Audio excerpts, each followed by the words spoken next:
Hey, glad you're back. Wasn't too bad last night, right? You've probably noticed the old models in the parts and service room by now, right? We've been having some trouble with them too recently. From what I remember, they wanted to originally retrofit the old models with the new tech. In the end, they decided to just start over. They were too big and ugly and that smell. But, they seem to have been acting up recently too. The mask would work on most of them, but that last guy was having trouble getting Foxy to leave him alone. We found that he seems to be sensitive to light in a similar way to our new Freddy. So for now, if he appears at the end of your hallway, just flicker your light on and off until he leaves. I don't know if he ever had a chance to come here before the remodel, but I love those old characters. Foxy was always my favorite. He would tell you tales of his days out at sea, and there was a small pirate-themed play structure that looped around him. The kids loved him. I know a lot of people found them ugly, but I don't think they were terrible. When you see them moving, talking, and singing, the illusion really comes together, and it feels like a real cartoon character is standing right in front of you. The new boss are alright. I feel like they're trying a bit too hard to be kid-friendly, you know? They tried to do the whole play space surrounding Foxy again, but having him right by the ball pit ended up being a bit of a hazard. The arms and legs of the new models pop on and off really easily. I think it's a safety precaution. If a character swung their arm too fast towards a child, it would be better if the animatronic broke instead of the child, you know.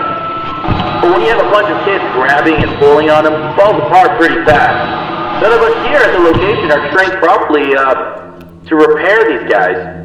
We requested that the engineers come in to do a full repair, but they said they won't be able to until next month. For now, we try to piece them back together ourselves, and it isn't working out too well. It doesn't help that a lot of the pieces get lost in the ball pit.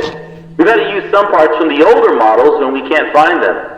But then the next day, some kid always manages to find the missing part and just shoves it back on. We've been calling it the Mangle, because it just looks like a monstrous mess of parts now. We restricted the rooms to private parties only for now, though. It only took a week for him to get that messed up. We can't deal with much more. But besides that, the whole Kids Cove area just feels kind of lame. There really isn't any pirate stuff in there anymore, it's just bright colors. I wish they would just bring back the guy who made the original crew for the new ones. Back when he was involved in running the place, I had a chance to talk with him a few times, and he always seemed really passionate about everything he did. But, I think in the end, it was his decision to leave. I think something happened to his daughter, but I never really looked into it. After that, his business partner filled in his place, and things never really felt the same. But we have new ownership now. I feel like this is a rough start, but I'm excited to see where we are headed. Okay, I'll let you get to it. Have a good night.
Wake up.